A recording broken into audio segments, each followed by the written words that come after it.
નગર પ્રાથમિક શિક્ષણ સમિતિના ચેરમેન તરીકે અમારું પ્રથમ આ બોર્ડ જ્યારથી ફોર્મમાં આવી ત્યારથી લક્ષ્ય રહ્યું છે કે નગર પ્રાથમિક શિક્ષણ સમિતિની જે પણ કંઈક શાળાઓ વડોદરામાં 121 શાળાઓ છે, આ શાળાઓમાં નેશનલ એજ્યુકેશન પોલિસી એટલે કે NEP 2020 અંતર્ગત જે પણ કંઈક ફિઝિકલ ઇન્ફ્રાસ્ટ્રક્ચર કે ડિજિટલ ઇન્ફ્રાસ્ટ્રક્ચર આ સંપૂર્ણ રીતે સજ્જ હોય, સાથે સાથે શાળામાં કાયમી શિક્ષકો હોય, જેનો પ્રયાસ અમારા બોર્ડ તરફથી સતત થયો હતો, અમે ઘણા બધા અંશે સફળ ગયા છે. કર્મચારીઓની જે નિમણૂક જે એડમિનિસ્ટ્રેશનમાં છે એની માટેનો પ્રશ્ન પણ અમે હાથે લેવાના છે.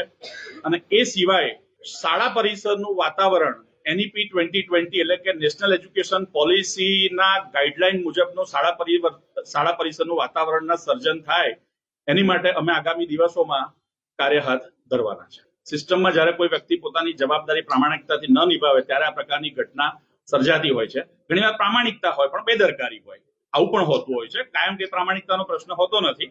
તો જે જગ્યાએ ચૂક રહી ગઈ હશે અમે એને 100% સુધારવા માટે સતત પ્રયત્ન કરીશું.